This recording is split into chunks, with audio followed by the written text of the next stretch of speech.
নির্বাচন পূর্ব সময়ে, নির্বাচনকালীন এবং নির্বাচন পরবর্তী সময়ে সবচেয়ে গুরুত্বপূর্ণ জিনিস হচ্ছে আমার মনে হয় যে তথ্যের প্রবাহ নিশ্চিত করা। এবং এই সরকার যেহেতু একটা ট্রানজিশনাল গভর্নমেন্ট, ফলে আমার মনে হয় যে এই ক্ষেত্রে কোনো মিডিয়ায় বাধাপ্রাপ্ত হবে না। বরং আপনাদের এইবারের সুযোগ আছে যে আপনাদের যত ধরনের সত্য তুলে ধরার সেই সুযোগ আপনাদের কাছে আছে। নির্বাচন পূর্ববর্তী সময়ে নির্বাচনকে ঘিরে অনেক ধরনের আশঙ্কা এবং অনেক ধরনের উত্তেজনা আছে, অনেক ধরনের ষড়যন্ত্র আছে। এইসব বিষয়ে আপনাদেরকে সংবেদনশীলতার সাথে হয়তো সংবাদ মাধ্যমে আপনাদের সংবাদ উপস্থাপন করাটা আমরা মনে করি ন্যায্য। এবং কারণ হচ্ছে মানুষের মনে এই জিনিসটা ভরসার জায়গা হওয়া উচিত যে এই নির্বাচনটা হবে, আমরা ভোট দিতে পারবো। আমরা জনগণ গত 10 বছর 2-3বার ইলেকশনে কোনো ভোট দিতে পারেনি অধিকাংশ জনগণ। ফলে যেটা হয়েছে যে মানুষের মধ্যে ক্ষোভ আছে, একটা হতাশা আছে, বিশেষ করে তরুণ জনগোষ্ঠীর মধ্যে। ফলে এবার যাতে তারা ভোট দিতে পারে এবং এবার যাতে তারা উৎসাহী হয় যে এবার ভোটটা হবে এবং ভোটটা সুষ্ঠু হবে, নিরপেক্ষ হবে এবং আমরা ওখানে গেলে কোনো ধরনের সহিংসতার শিকার হব না। ফলে এই কাজগুলো, এই ভরসা এবং আস্থার জায়গাটা উৎপাদন করা সরকার যেরকম চেষ্টা করবে, সরকারের বিভিন্ন অঙ্গ প্রতিষ্ঠানের মাধ্যমে, বিভিন্ন দপ্তর অধিদপ্তর মন্ত্রণালয়ের মাধ্যমে, তেমনভাবে সংবাদ মাধ্যমও দায়িত্বশীল ভূমিকার দিক থেকে এই জিনিসটা যদি আশ্বস্ত করতে পারে নাগরিকদেরকে, ভোটারদেরকে, তাহলে আমি মনে করি যে এবারের নির্বাচন অনেক বেশি উৎসবমুখর হবে এবং অংশগ্রহণমূলক হবে। নির্বাচনকালীন সময়ে একই বিষয় যে আসলে আমাদের দরকার হচ্ছে আমাদের তথ্যের প্রবাহ। বিশেষ করে এখন তো বিভিন্ন ধরনের আগের মতো 1-2টা পত্রিকা বা বিটিভি এবং বেতার এরকম ব্যবস্থা নাই, বরং ডিজিটাল মিডিয়া আসছে। এবং শেখ হাসিনার আমলে গত 15 বছরে এই ডিজিটাল মিডিয়া, এবং এটা আমল বিষয় না, এটা হচ্ছে পুরো দুনিয়াতে ডিজিটাল একটা মিডিয়ার বিস্তার ঘটছে। ফলে এখন মিডিয়া অনেক বেশি ডাইভার্সিফাইড, অনেক বেশি, ইভেন এখন সিটিজেন জার্নালিজমও একটা বিষয় হয়ে উঠছে।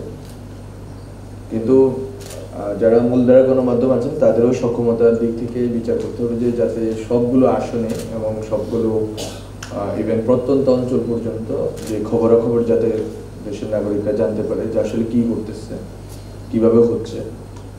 এবং এই ক্ষেত্রে আইন শৃঙ্খলা বাহিনী অথবা আগে যেটা হইতো সরকারি দল, যে নির্বাচনগুলো গত 3 বছর হয়েছে, 3বারে হয়েছে, সেটা হচ্ছে সরকারি দলের অধীনে।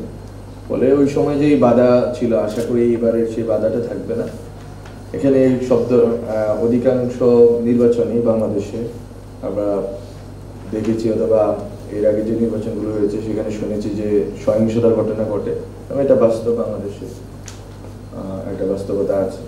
তো সহিংসতা হোক, কে ভিকটিম হচ্ছে, কে আসলে এখানে সহিংসতা ঘটিয়েছে, এই কারণগুলো অনুসন্ধান করা এবং মানুষকে জানানো অ্যাজ ইট ইজ, এটা আমি মনে করি সংবাদ গণমাধ্যমের একটা গুরুত্বপূর্ণ দায়িত্ব। আসলে মাঠে কি করতেছে, রেজাল্ট তো আসবে, কোনো একটা দল ক্ষমতায় যাবে, আর একটা দল বিরোধী দলে যাবে, বাট এই পুরো প্রক্রিয়াটার ভিতরে আসলে কি ধরনের সহিংসতা, দুর্নীতি, কি ধরনের অব্যবস্থাপনার ঘটনা ঘটেছে, এই জিনিসগুলো আসলে জনগণকে জানানো, এটা আমি মনে করি একটা গুরুত্বপূর্ণ দায়িত্ব গণমাধ্যমে। নির্বাচন পরবর্তী সময়েও আমি মনে করি যে আমরা যদি গণমাধ্যমের দিক থেকে নির্বাচন পরবর্তী সময়ে যেটা হয়, সবগুলো নির্বাচন পরবর্তী সময়ে রিগিংয়ের, সূক্ষ্ম কারচুপি, এরকম অনেকগুলো কথা বলা হয়, যারা পরে যেতে হন তারা বলে, এবং এটা একটা ইউজুয়াল প্র্যাকটিস বাংলাদেশে। কিন্তু আসলে কি ঘটেছিল এবং আসলে বাংলাদেশের নির্বাচন পরবর্তী সময়ে বাংলাদেশের স্থিতিশীলতা, বাংলাদেশের সম্ভাবনা নিয়ে আসলে আলোচনা তখন হওয়া দরকার মনে করি।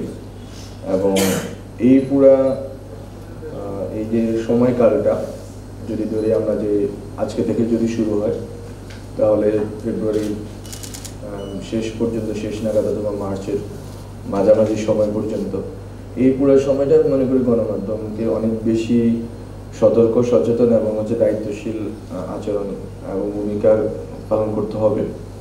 এই ভূমিকা পালন করলে আসলে যেই গণমাধ্যমের প্রতি গত 15 বছরে যে অনাস্থা তৈরি হয়েছে সেই অনাস্থাটা কেটে যাবে এবং মানুষ, বিশেষ করে তরুণ ভোটারদের মধ্যে, এবারে তরুণ ভোটারের সংখ্যা অনেক।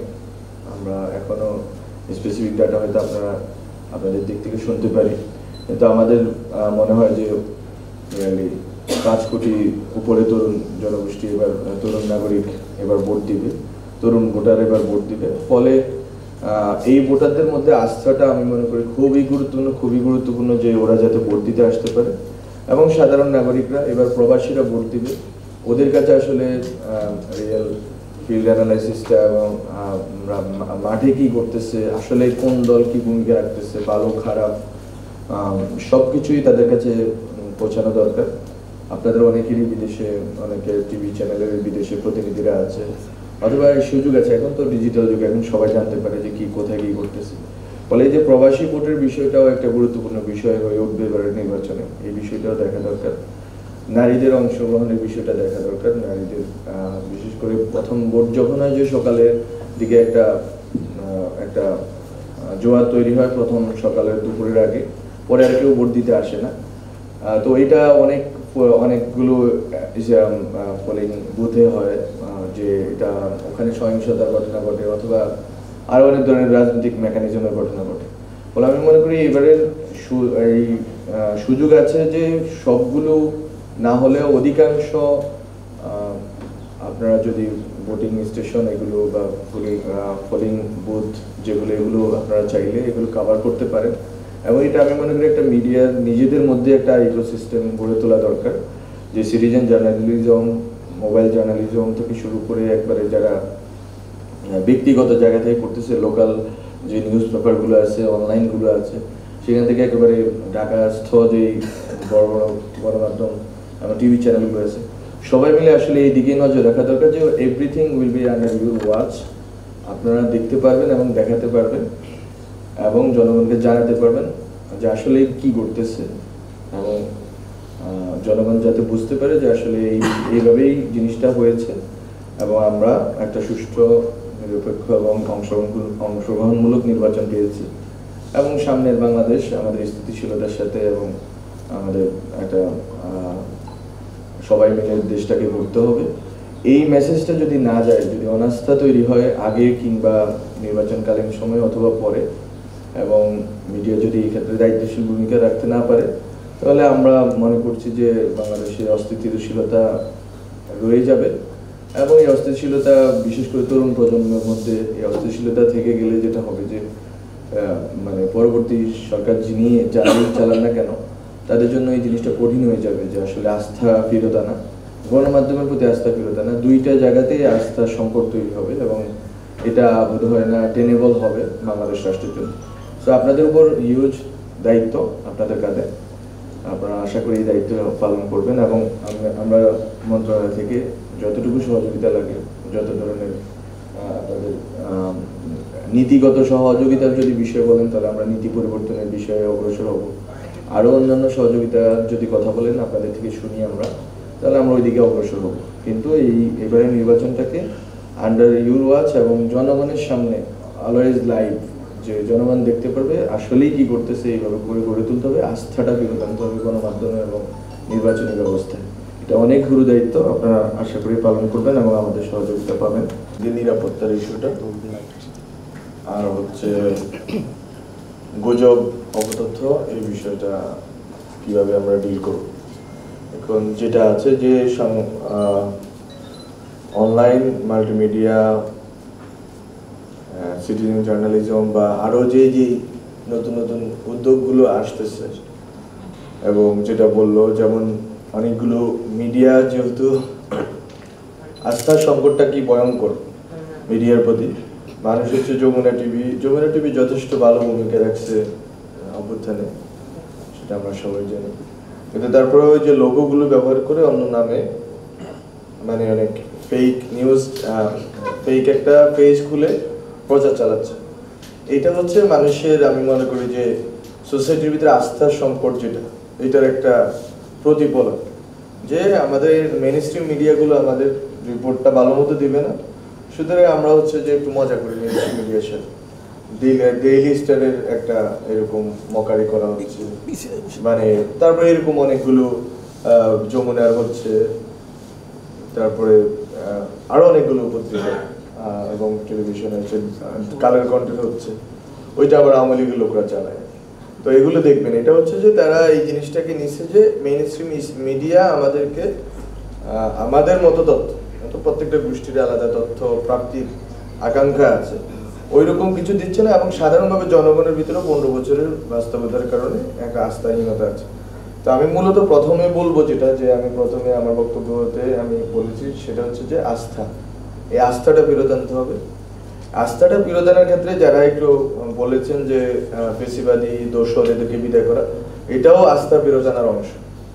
যে আস্থা যদি ফেরত আসতে হয় তাহলে হচ্ছে আপনাকে চিহ্নিত যারা পেশিবাদের পক্ষে কাজ করছে মিডিয়াতে, সাংবাদিকতায়, তাদের ব্যাপারে অবস্থান নিতে হবে এবং তাদেরকে আপনার যদি অপরাধ না করে, আমি কাউকে বিচার বা মামলা দিয়ে গ্রেপ্তারের পক্ষপাতী না, আমি ব্যক্তিগতভাবে, সেটা অনেকে করতেছে বা অনেকে হচ্ছে, সেটা আমরা মনে করি যে উচিত না। বরং যেটা দরকার সেটা হচ্ছে মোরাল রেকনিং দরকার, যে আপনি আসলে ভুলটা করছেন, আপনার বিভিন্ন পরিস্থিতিতে আপনি এটা করছেন, কিন্তু আপনার এটা অ্যাপোলজিটা আপনি এখনো জনগণের সামনে করেননি। এটা আমি মনে করি যে আমাদের এটা জাতিগত, এটাও একটা জাতিগত চরিত্র। অনেক দল, অনেক রাজনৈতিক সংগঠন, অনেক ব্যক্তি, বা আমরা যখনই যে সংকটগুলো পার করে আসছি, সেই সবগুলো সংকটে আমরা কিন্তু এই কাজটা করি নাই, যে অ্যাপোলজি কোনোভাবে এটা কোনো খারাপ জিনিস না, বরং এটা হচ্ছে সোসাইটিতে আমরা যখন প্রথমে জুলাইয়ের পরে আমি এই কথা বলছি যে রিকনসিলিয়েশনটা দরকার সোসাইটি। এখন সোসাইটি যে আপনারা দেখতেছেন একটা বাইফার্কেশনের ভিতর দিয়ে যাচ্ছে, এটা আস্তে আস্তে আস্তে আস্তে উক্ত হইতে হইতে একটা সময় গিয়ে হবে যে আমাদের সোসাইটিতে আবার ওই আদর্শিক এবং রাজনৈতিক বিভাজনের নামে মানুষকে খুনাখুনি শুরু হবে আবার। তো এটা আমরা এড়াইতে চাইছি জুলাইয়ের পরে, সেটা আমরা পারিনি। কারণ হচ্ছে একটা গোষ্ঠী যারা গণহত্যার মতো কাজ করছে তারা অ্যাপোলজি করতে চায় না, তারা এই সোসাইটিতে ইন্টিগ্রেটেড হওয়ার জন্য যেই পরিমাণ, যেই প্রক্রিয়ার ভিতর দিয়ে ট্রুথ অ্যান্ড রিকনসিলিয়েশন, এটার ভিতরে ঢুকতে চায়। এই সেম কথাটা হচ্ছে সাংবাদিকদের ক্ষেত্রেও, বা যারা আমি মনে করি যে যাদের নৈতিক, এই জন্য বলছি হায়ার মোরালিটির জায়গা থেকে, যে আপনারা যদি এটা করতেন জনগণের সামনে, তাহলে হয়তো একটা আস্থা সংকট কেটে যেত। মানুষ বুঝতো যে না, একটা নতুন সময়, নতুনভাবে সাংবাদিকতা, নতুনভাবে আমরা দেখতে পাচ্ছি বাংলাদেশে এইভাবে আগাবে। এবং একটা স্বাধীনতার পর্ব, যে গত এক বছরে যে কোনো রকম হস্তক্ষেপ নাই, কোনো রকম চাপ নাই যে ঠিক আছে আপনাকে এটাই চাপাইতে হবে, এটাই আপনাকে বলতে হবে। ফলে এই সময়টাই আসলে চর্চা করে ফেলা উচিত ছিল যে আমরা স্বাধীন। আমাদের এই যে আপনারা যারা সাংবাদিক ছিলেন, আব্দুল্লাহ ভাই এবং ফারুক ভাই, আপনারা যে কথাগুলো বলছেন যে আসলে আপনাদের কমিউনিটিকে নিজেরাই ঠিক করতে হবে যে আমরা স্বাধীন থাকতে চাই, আমরা আসলে সরকার কি আসবে না আসবে এটা আমরা দেখতে চাই না, বরং আমরা হচ্ছে জনগণের কাছে দায়বদ্ধ থাকতে চাই। জনগণের কাছে আপনারা দায়বদ্ধ থাকবেন, যেমন ভাবে রাজনৈতিক নেতারা জনগণের কাছে দায়বদ্ধ, সাংবাদিকদেরকে জনগণের কাছে দায়বদ্ধ থাকবে। কারণ জনগণ আপনাদের পত্রিকা পড়ে, কোন রাজনৈতিক দলের নেতারা আপনাদের পত্রিকা পড়ে না। একটা দুইটা হয়তো দলীয় পত্রিকা আছে, সেটার বাদে পড়ে কারা? পড়ে হচ্ছে বেসিক্যালি জনগণ, যে এটা ভালো রিপোর্ট ছাপায়, এখান থেকে আমি ভালো পাচ্ছি, এই জন্য বলে জনগণ তো আপনাদের হচ্ছে আপনাদের কাজের অনুপ্রেরণা এবং আপনাদের বিচারক। ফলে ওখান থেকে আমি মনে করি যে সাংবাদিকতা যতটা না তথ্য মন্ত্রণালয় কেন্দ্রিক, তার চেয়ে বেশি হচ্ছে জনগণ কেন্দ্রিক, নাগরিক কেন্দ্রিক। ওইটা আপনারা যদি চর্চা করতে পারেন, গত এক বছরের সুযোগ ছিল, এখনো সুযোগ আছে, আমি মনে করি ওখানে মানুষের আস্থা ফেরত আসবে। আস্থার সংকটটা দূর হইলে মব ভায়োলেন্স এবং নিরাপত্তাহীনতা কিছুটা কমে আসবে। বাকিটা হচ্ছে যে আইন শৃঙ্খলা বাহিনীর সাথে আমরা হচ্ছে কথা বলবো, যেহেতু আপনাদের কনসার্ন যে এখানে আসলে স্পেসিফিক কি করার আছে আমাদের। আপনাদেরও যদি কোনো, আপনাদের তো অভিজ্ঞতা আছে, সবার নাই এরকম না, অনেকেরই আছে যারা আপনার সিনিয়র জার্নালিস্ট আছেন, আপনারা বলতে পারেন যে বিশেষ করে এই নির্বাচনকালীন সহিংসতার ক্ষেত্রে কি ঘটনা ঘটে, কি করলে আমরা সাংবাদিকদের নিরাপত্তা দিতে পারবো। এটা আমরা আপনাদের যদি স্পেসিফিক কোনো রিকমেন্ডেশনস থাকে ওগুলো নিয়ে আমরা বলবো। এটা হচ্ছে নিরাপত্তার ইস্যুটা। ফ্যাক্ট চেকের ইস্যুটা হচ্ছে এটা আসলে এমন জায়গায় গেছে যে এটা আসলে কোনো সেন্ট্রাল অথরিটি দিয়ে আসলে সম্ভব না। বরং এটা দীর্ঘ কার্যক্রম। যেমন আইসিটি ডিভিশনের সাথে আমরা বসছি অলরেডি, যে অনলাইনে কোনো রিপোর্ট বা কোনো কিছু প্রকাশ হলে, এখন ধরেন না যখনই আপনি প্রকাশ করলেন 1 ঘন্টার ভিতরে যদি কাউকে আপনার ভিলিফাই করতে হয়, অলরেডি ভিলিফাইড, ওই লোকের জনসমক্ষে আসতে পারবে না। এরকমও রিপোর্ট হয়েছে এই সরকারের আমলে কিছু লোকের বিরুদ্ধে। কিন্তু আমরা এতটুকু করবো যে অনলাইনে যাতে যে নিউজগুলো চাপা হবে এই ক্ষেত্রে যাতে অন্তত চেক অ্যান্ড ব্যালেন্সটা থাকে। আর ফ্যাক্ট চেকিং এর জন্য আমাদের মন্ত্রণালয়ের কিছু প্রতিষ্ঠান আছে, কিন্তু এটা আসলে মানে যেটা বলছেন বিটিভি বেতারের মতোই, আসলে সরকারের বায়াস থাকবে এটা মানুষ ধরে নেয়। ফলে কিছু পত্রিকাতে যেহেতু ফ্যাক্ট চেক শুরু হয়েছে, আপনারা এই কালচারটা শুরু করতে পারেন। ইভেন আপনার পত্রিকা যদি কোনো ভুল করে, সেটা যেটা হচ্ছে যে উনি যেটা বললেন ফারুক ভাই, যে আপনার এটা আগের উৎসটা বলতে হবে। যেটা হয় যে আপনারা শুধু বলেন যে আমরা দুঃখ প্রকাশ করতেছি বা এটা হচ্ছে নতুন তথ্য, কিন্তু পুরাতন তথ্যটা অলরেডি সার্কুলেটেড হওয়ার কারণে যেটা হয় যে মানুষ বুঝে না যে কোন তথ্যটা অপতথ্য ছিল, কোন তথ্যটা আসলে এখন এসে সত্য তথ্য হয়েছে। ফলে আপনাদের ওই পুরো ইয়াটা লিখতে হবে যে আসলে এটা আমরা বলছি এটা ভুল ছিল, এখন যেটা বলছি এটা সঠিক। ফলে এটা সার্কুলেটেড হবে। এটা আমি মনে করি যে ফ্যাক্ট চেকিং ফ্যাসিলিটিটা আপনারা সবগুলো পত্রিকাতে, এটা বেশি না, আপনি 2 জনের টিম করেন, কোনো অসুবিধা নেই। এবং এখানে ট্রেনিং এর ব্যবস্থা আছে পিআইবি থেকে, আপনারা ট্রেনিং দিয়ে আপনারা 2 জন আপনাদের একেবারে ইন হাউস যারা রিপোর্টার আছে তাদের 2 জনকে আপনারা দায়িত্ব দেন।